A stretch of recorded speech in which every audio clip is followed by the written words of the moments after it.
Right, in this video, I'm going to be talking through some really common eMTB maintenance mistakes and also giving you some setup tips, hopefully, to get your bike dialed for you and the way you ride it.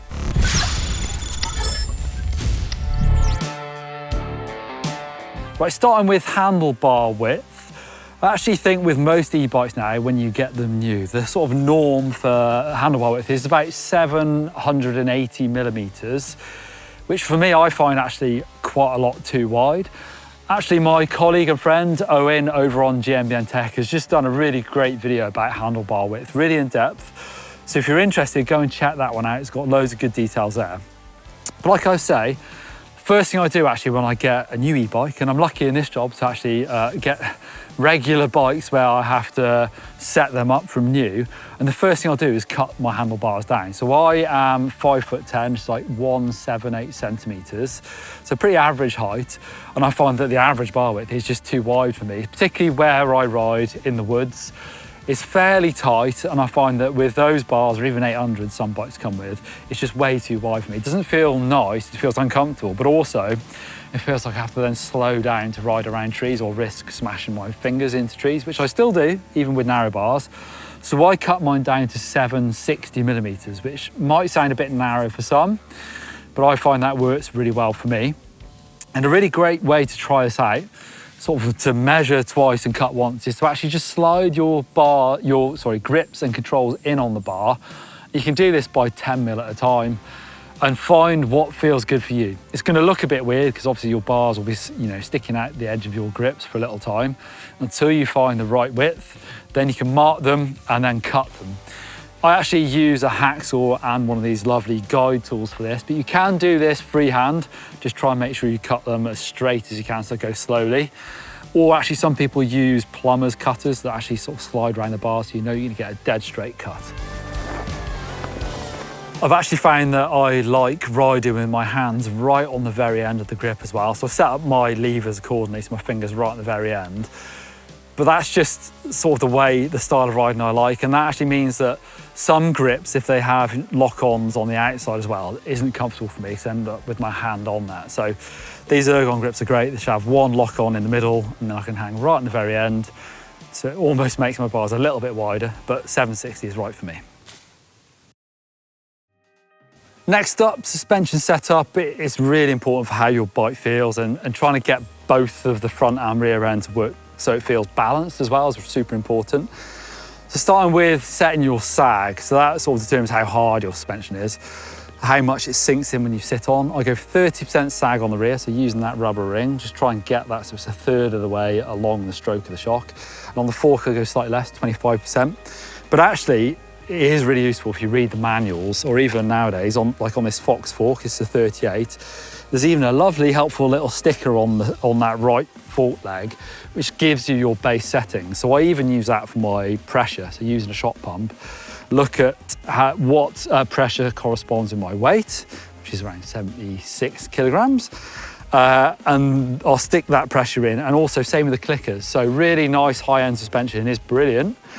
But the more adjustment of damping you can have, the more off it can be as well.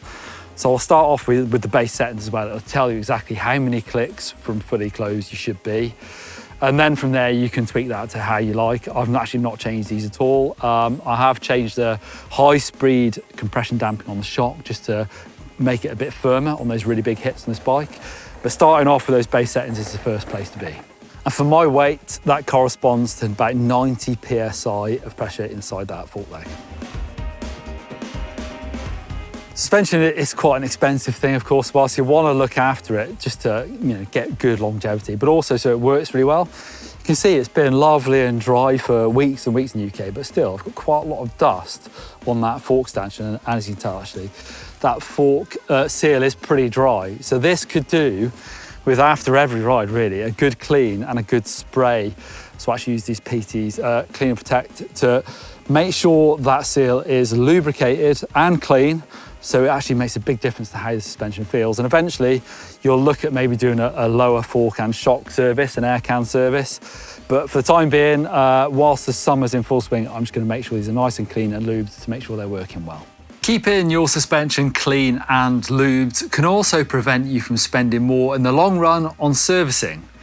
You could learn to do a lower fork leg and air can service yourself quite easily. I've done it, it's not too bad. And those could cost you around £100 each. And also, if you do that, it's going to delay the need for a full service as well. Right, doing a little bit of pre-ride prep does make a world of difference, really, to your drivetrain. For me, if I've got like a gritty drivetrain, it just annoys me, it winds me up, but also it's going to wear everything away quickly. And of course, it's really expensive as well, drivetrain. So at the very least, even in the middle of summer, like we are now, I will get my lovely little microfiber cloth and run my dirty chain through my hands to get the worst of it off. You can see it is quite black, even though it has been dry. And once I've done that, then apply some fresh lube on there. So it's also important to get the right type of lube for the type of conditions you're riding in. Or you can keep it simple, like me, and never be wrong by using all-weather lube. So you can see it's got a very useful moistometer on there, so it sort of covers you in almost everything except for the extreme wet, extreme dry. And it basically replaces all that grit and the moisture in your chain with a mix of oils and waxes. So it's going to be just the job. And the way I do this, obviously with an e-bike, you can't pedal it backwards. I will find the power link on the chain, and then I'll drop it in from the top. If I open it up. And then wind it through and keep repeating until I get back to that power link. When you're looking to buy a new bike, do you know what numbers you're looking for in the geometry chart and what feels good for you? Well, I'm not super fussy with this. You know, I'll pick the bike style that I want. So, you know, this is like an enduro e-bike, which means a slack head angle. But really the number I'm looking for sizing is the reach. So it's basically kind of from your bottom bracket up to the front of the bike, how big the bike is going to feel. And like I say, I'm not super fussy with this, but I look for a bike with anywhere between 460mm and around 485mm reach. And that puts me right on the cusp of medium and large bikes for a lot of manufacturers. And actually I've found the last couple of bike choices I've had, I've gone for larges. So that puts me right at the top end of that, so 485mm reach. And it feels quite generous, quite roomy up front, but that does feel good for kind of more aggressive riding where I'm really throwing my weight around the bike. Maybe slightly less agile, but there's not a lot in it, I've got to say. But that does mean that when I pick a size large, because of my average height, I'm, like I say, 5'10", sometimes that can put me right on the limit of sort of seat post insertion, meaning that with the seat high up, that is kind of almost slightly too high sometimes. But with a lot of bikes now, with these posts, you can really quite simply reduce the travel in them, or if you want, slam them right down to the seat collar. And that is just about right for me. But definitely, if you're thinking about the size of your next bike and maybe you want to go larger like I do, make sure you double check that seat post height and the insertion depth so that the bike doesn't feel too big for you. So once I've got the right size bike and presuming I've set my fork up right as well, I then think about bar height. Now again, you can sort of pick the size of the bike that suits how you like the bar height to be. So looking at the stack height now, which is basically how high the top of your head tube is off the ground.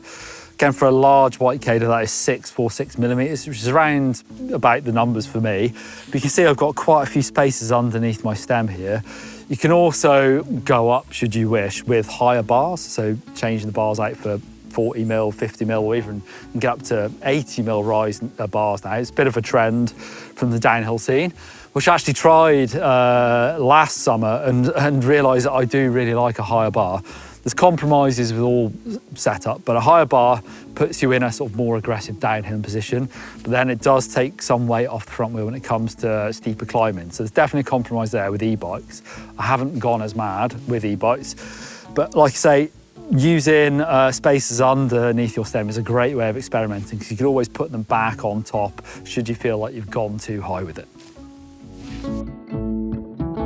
One problem that I see and have run into a few times is when it comes to a problem with your bike out on the trail, some people like to turn their bike upside down to fix the problem. But the difference here with e-bikes is you can really wreck some quite expensive bits of your bike if you flip your bike upside down. For one, on this bike, I've got this wireless remote for my buttons. They're really easily damaged. And even if you don't break it, they will get scuffed really badly straight away. So it's something I really try and avoid. E-bikes with that big display as well, as soon as you flip the bike over, it's not going to rest on the grips. It's going to rest on that screen and absolutely wreck it. A much better option is to use a bike work stand if you have one. Or a wheel stand can be really helpful and much cheaper. E-mountain bikes are amazing machines for downhill riding, but to get the most out of them, you need to be able to climb comfortably and quickly as well. A decent rear tyre tread will help you dig into the climbs and stop on the way back down. If you're really struggling for climbing traction, then it might be time for a new rear tyre or just experiment with your rear tyre pressure. Getting the correct sag set up on your shock will make sure that your bike doesn't sink in too much and slacken it out on the steep climbs, which will make the front wheel want to wander. And it can also be a good time to take advantage of a shock lockout if you have one, to keep things tipped in towards the hill and make climbing that much more comfortable and fast. Wheels and tyres can make a really massive difference to how your bike feels and performs. So whilst actually neither of them are the cheapest upgrade, it can sometimes be a really great way of tweaking your bike to exactly how you want to use it and the type of terrain you use. So I'm on my white Krdum, so quite a long travel, sort of enduro-y bike, 150mm travel, 160 fork. So I've got industry 9 wheels on here with their GR300, their aluminium rims. I like the feel of an aluminium rim, the kind of the flex and the forgivingness of them. Although they do have the industry 9 aluminium spokes, which are quite stiff, I've got to say. It does make a really strong wheel. Whereas if you are, or I was going to ride sort of longer distance, more traily stuff, a carbon rim does feel great for that. They feel zippy, they're a bit lighter, they feel really fast. But it depends what you're using for. Aluminium, obviously the material can be repaired, sometimes a bit bodged, you can bend them back if they get wrecked, whereas carbon rims, a lot of them have lifetime warranty, but double check, if you're thinking about changing wheels, definitely look into things like that. Same goes with tyres, obviously it's cheaper than changing wheels, but they can really transform the way your bike rides. At the moment, I've been doing some big rides on this bike, so it's got some really fast rolling Schwalbe Wicked wheels on here. But generally for thrashing this bike downhill, which is more my day-to-day style of riding, I will run much more rubber, a bigger enduro tyre on here like the Magic Mary, so it'll give me loads of grip. But it is the middle of summer, it's nice and dry. It's sometimes nice to have 2 different sets of tyres so you can change them depending on conditions and different rides. E-bikes are great for that. One day you can be thrashing downhill, the next you can be doing epic rides. So couple of sets of tyres can really sort of tailor your bike to those things. If you are regularly puncturing and damaging tyres, then I would think about getting a tougher option. I look at tyre weights. A Schwalbe Magic Mary with a Gravity Pro casing will not be a lightweight tyre at 1,340 grams, but it will offer a lot more protection over something weighing less than a kilogram. Whilst there are times where I really do appreciate more power, more torque, with the Bosch CX, you've got the new 750 watts of peak power and 100 newton meters torque. It's great, I love it. It suits me for a lot of the riding I do where I'm trying to zip back up the hill as quick as I can to get more downhill basically. But obviously there is a cost in range. And I've not done back-to-back tests yet, but it feels to me like there is quite a chunk where if you up those powers and those torques, you are just using more of your battery and it does seem noticeable. So it's worth bearing in mind that that's not right for everybody. You might find that actually going back to your 650 watts of peak power and 75 newton meters of torque actually might be the right combo for you. So I would suggest experimenting, not even just Bosch, but almost every bike now. You've got an app where you can change the parameters of each mode. Try and find the modes that work for your riding. And even if you set maybe your turbo as the max, and then maybe you have your Tour as your sort of normal riding one, completely up to you, but the variables are all there. I would say that not everyone wants the max of everything because, like I say, you're just gonna burn some of your battery doing that. Going steady with a hose is going to help you avoid the dreaded motor problems. When I visited Pete at the e-bike motor centre, where they fix thousands of e-bike motors, that was one of his top tips. While it's good to keep your bike clean, particularly things like your drivetrain, it's water ingress into the motor through the seals around the axle that your cranks mount on that causes most motor issues. Right, there's some maintenance mistakes. Hopefully, if you can fix them, your bike's going to keep running nicer for longer and you'll save a bit of money in the long term as well. So give us a thumbs up if you like this video and definitely hit the subscribe button if you like e-mountain bikes.